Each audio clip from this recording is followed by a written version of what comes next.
중국 스촨성 청도에서 차를 타고 깊은 산길을 몇 시간이나 더 달려야 닿는 작은 마을이 하나 있다. 그 마을의 이름은 러산. 지도에는 잘 표시되지 않으며 행정구역조차 애매한 곳이다. 이곳 스촨성 사람들의 매우 깊은 신뢰를 받고 있는 예언자가 한 명 있다. 그의 이름은 러젠청, 올해로 87세. 이 사람의 존재가 다시 수면 위로 떠오른 건 지역 라디오 방송국의 한 젊은 기자 덕분이었다. 풍속 취재 차원에서 러산을 찾은 그는 러젠청을 만나게 되었고 별 기대 없이 인터뷰를 진행했다. 하지만 그 자리에서 들은 예언은 전 중국의 화제가 되었다. 문제는 그 예언 중 하나가 한국과 관련되어 있었다는 점이다. 그날 러젠청은 오래된 죽간 다발을 정리하듯 작은 목책을 펼쳐놓고 기자 앞에 앉았다. 처음엔 아무 말 없이 하늘을 바라보더니 아주 조용히 입을 열었다. 지금부터 하는 말은 내가 평생 동안 본 모든 흐름의 마무리여. 이건 내 마지막 기록이 될 걸세. 나는 말이야, 오래전부터 어떤 해를 기다려왔다네. 바로 2025년. 그 해는 기운의 절정이 닿는 시점이야. 기자는 눈짓으로 녹음을 시작했고 러젠청은 마치 대본을 읽듯 천천히 말을 이었다. 2025년이 오면 중국이라는 이름의 틀이 크게 흔들린다. 처음엔 새로운 노래가 울려 퍼지고 사람들의 눈에선 기쁨이 번져 나오지. 오래도록 눌렸던 것들이 풀리고 거리에는 활기가 돈다. 사람들은 이렇게 말할 거야. 이제부터 다시 시작이다. 그리고 어떤 이는 큰 상 위에 앉고 주변엔 사람들이 몰리겠지. 허나 그는 잠시 말을 멈췄다. 기자는 무의식적으로 숨을 죽였다. 하지만 그건 시작이 아니고 전조야.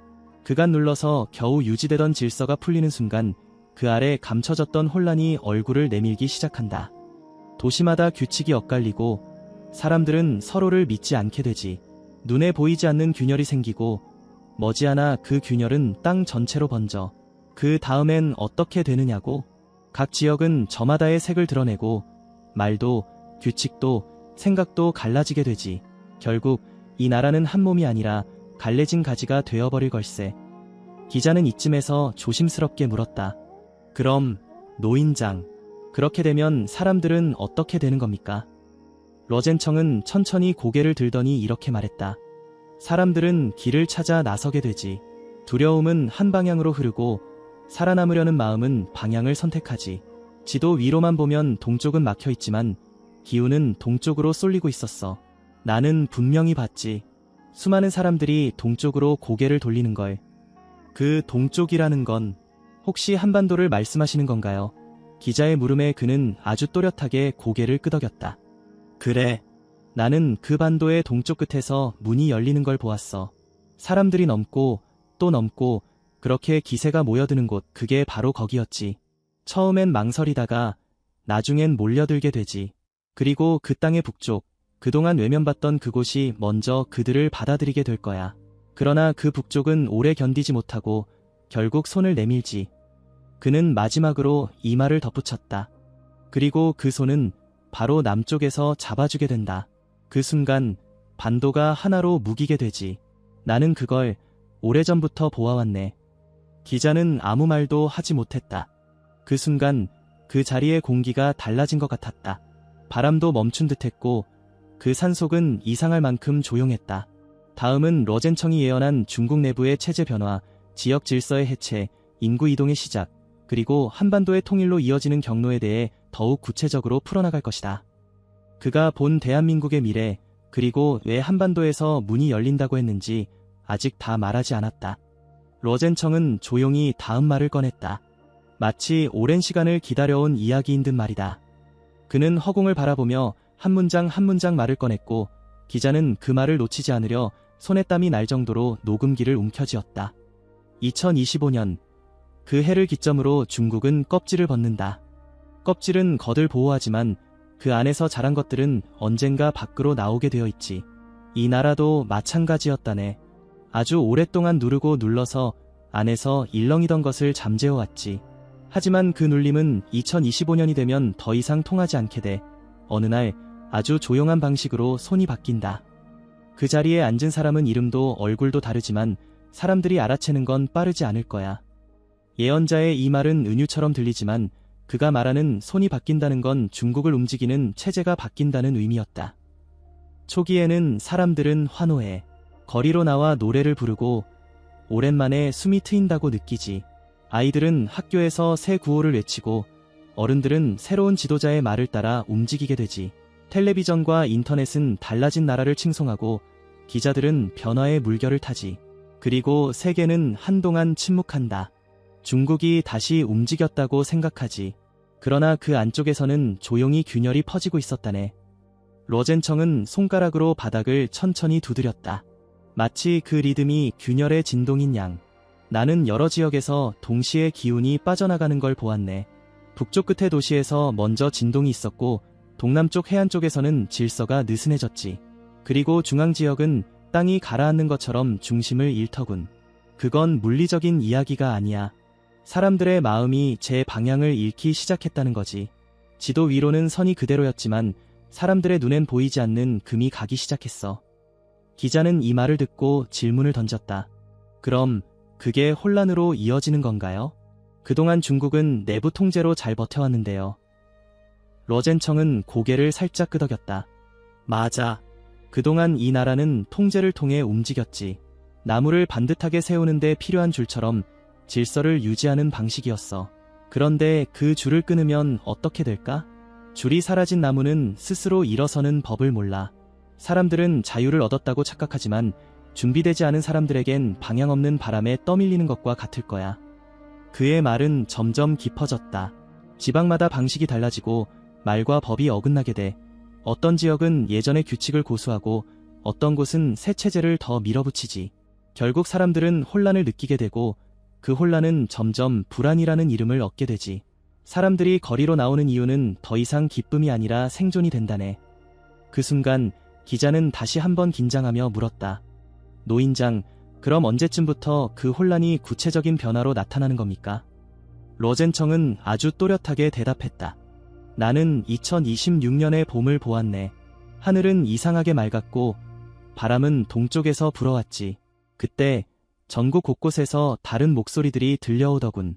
우리는 이제 따로 간다. 더 이상 따를 수 없다.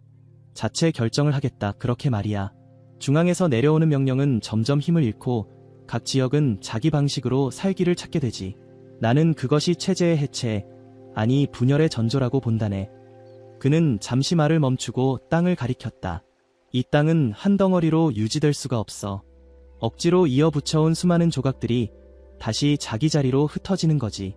한 조각은 북서쪽으로, 또 한 조각은 남서쪽으로. 내가 본 건 최소한 3, 많게는 5 조각이었다네. 지금은 믿기 어렵겠지만 그게 몇 년 안에 현실이 될 거야.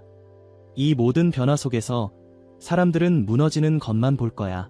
하지만 나는 그 무너짐의 끝에서 한 나라가 올라서는 걸 보았다네. 그 나라는 동쪽의 끝, 바다와 마주한 반도였지. 그곳에서 시작된 물결은 다시 돌아 중국을 덮게 될 것이야. 이게 내가 본 것이다.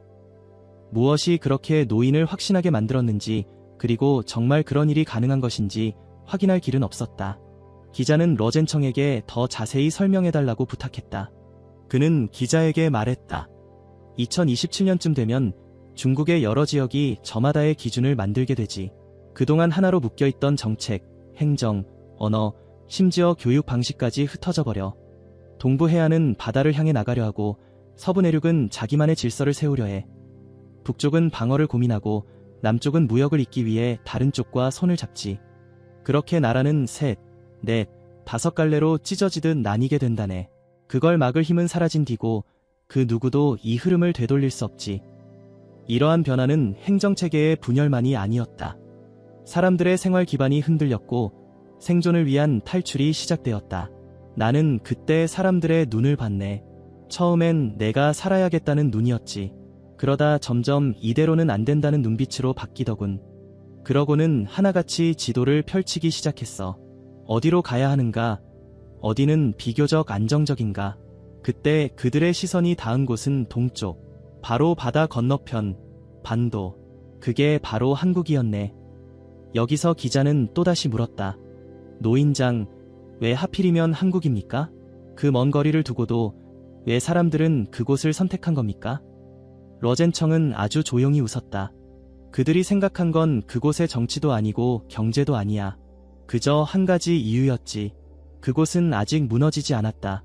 그리고 그 안에 있는 질서와 도움이라는 기운이 수많은 사람들을 끌어당긴다네. 누군가에겐 거긴 피난처였고 또 누군가에겐 새로운 시작이었지. 나는 보았네. 수많은 사람들이 배를 타고 때로는 도보로 국경을 넘고 고갯길을 넘어 한반도를 향해 몰려가는 장면을. 처음엔 수천 명이었고 곧 수십만이 되었지.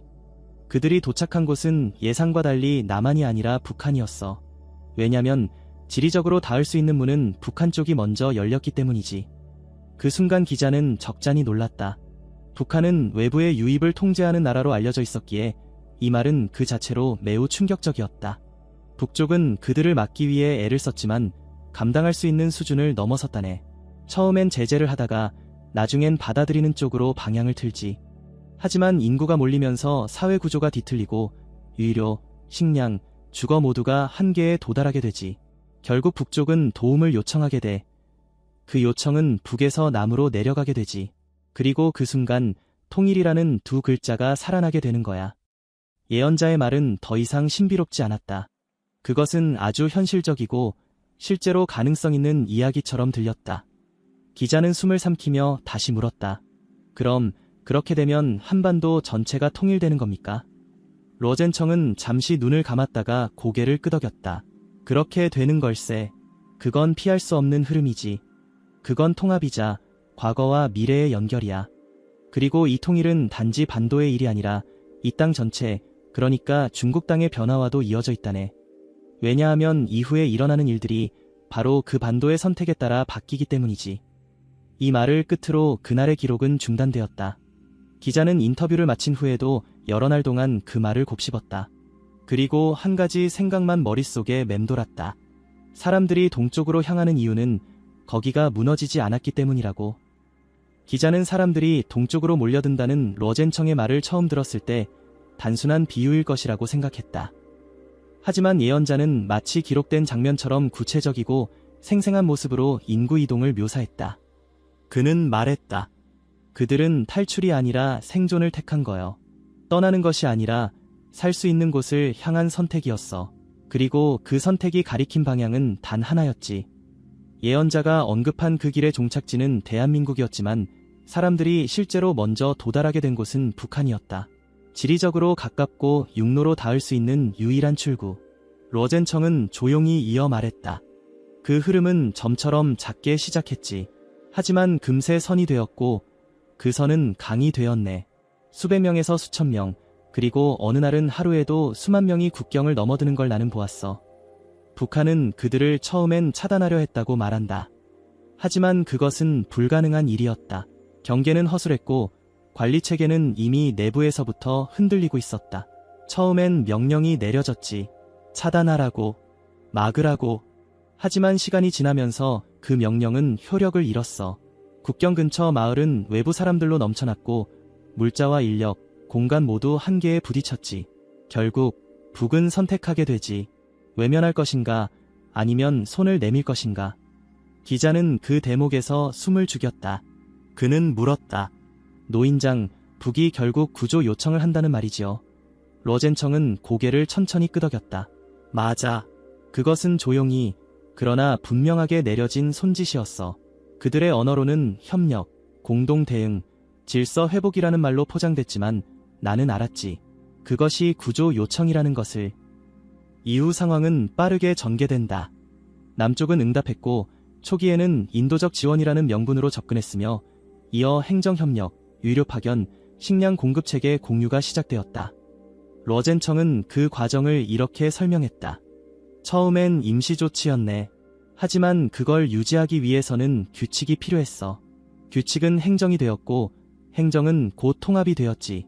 그렇게 통일이라는 단어는 어느 순간 자연스럽게 자리 잡게 된 거야. 누가 선언하지 않았지만 이미 이뤄진 현실이었지. 기자는 충격을 감추지 못했다. 통일은 누가 외친다고 되는 것이 아니야. 누가 밀어붙인다고 이뤄지는 것도 아니지. 그건 무너지는 경계 위에 서서 서로를 잡는 손에서 비롯되는 거야. 그리고 나는 그 손이 서로를 붙잡는 순간을 봤지. 그는 이어 이렇게 말했다. 그 손이 이어진 그 순간부터 반도는 다른 땅이 되었네. 북도 남도 아닌 새로운 이름을 가진 하나의 나라. 그 이름은 대한민국이었지만 그 안에 담긴 의미는 훨씬 더 컸어. 그것은 곧 질서였고 미래였고 동아시아의 기운이 모이는 자리였지. 그 말은 기자의 마음속에 강한 울림을 남겼다. 통일은 예고 없이 현실이 되었다. 선언도 없었고 축포도 터지지 않았다. 그러나 행정과 질서, 사람들의 발걸음과 국경선 위의 움직임은 어느새 자연스럽게 하나의 방향을 가리키고 있었다. 북은 도움을 요청했고 남은 외면하지 않았다. 그렇게 한반도는 하나가 되었다. 예언자 로젠청은 이 장면을 이미 오래전에 보았다고 말했다. 그는 아주 조용한 목소리로 말했다. 그 통일은 누군가 외쳐서 된 것이 아니네. 막을 수 없는 물처럼, 막으면 터지고 열면 흘러가는 그 물처럼 말이야. 그는 통일 이후 대한민국이 그동안 감춰져 있던 잠재력을 드러내기 시작한다고 말했다. 하나로 통합된 자원, 결합된 인프라, 그리고 인구의 균형은 예상보다 빠르게 새로운 성장의 기회를 열었다. 로젠청은 말했다. 나는 한반도 전체가 불을 밝히는 모습을 봤네.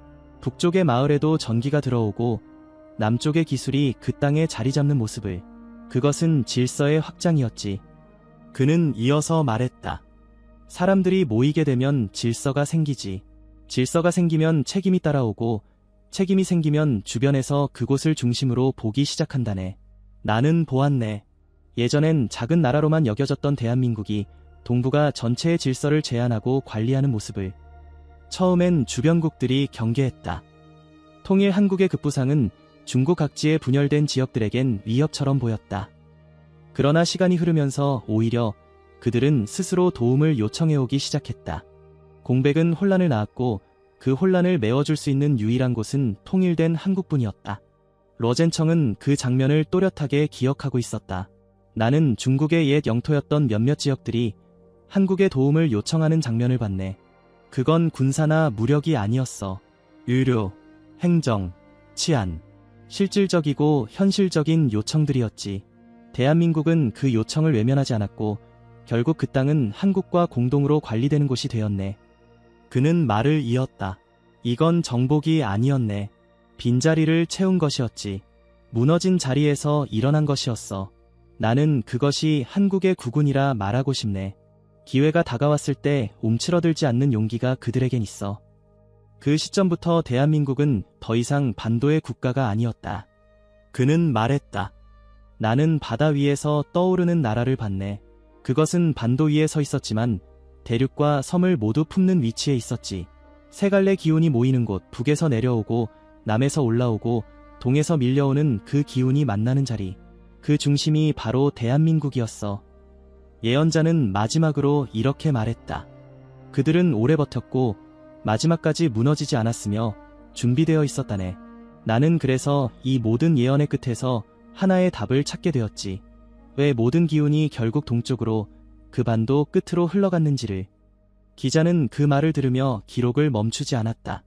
그에게 있어 이야기는 미래 이야기가 아니라 지금 눈앞에서 천천히 현실이 되어가는 경고였다. 그리고 그는 덧붙였다. 이건 아직 시작일 뿐이야. 2025년은 문이 열린 해였고 그 너머로 어떤 길이 펼쳐질지는 이제 당신들이 보는 것이지. 나는 다만 내가 본 것을 말했을 뿐이라네. 기자는 수첩을 덮으며 그 노인의 말이 그저 미래를 말하는 것이 아니라 우리 모두에게 닥칠 현실을 조용히 알려주는 방식이었다는 걸 느꼈다. 그는 위협하지 않았고 설득하지도 않았다. 그저 본 것을 말했다. 그리고 그 본 것이 너무나 생생했기 때문에 듣는 이는 누구든 마음속에 파문을 남길 수밖에 없었다. 그는 말했다. 모든 일은 흐름에서 시작되고 흐름으로 끝나네. 2025년 그 해는 세상이 숨을 고르고 다시 방향을 바꾸는 해가 될 거야. 누군가는 그걸 혼란이라 부르고 누군가는 혁신이라 부르겠지.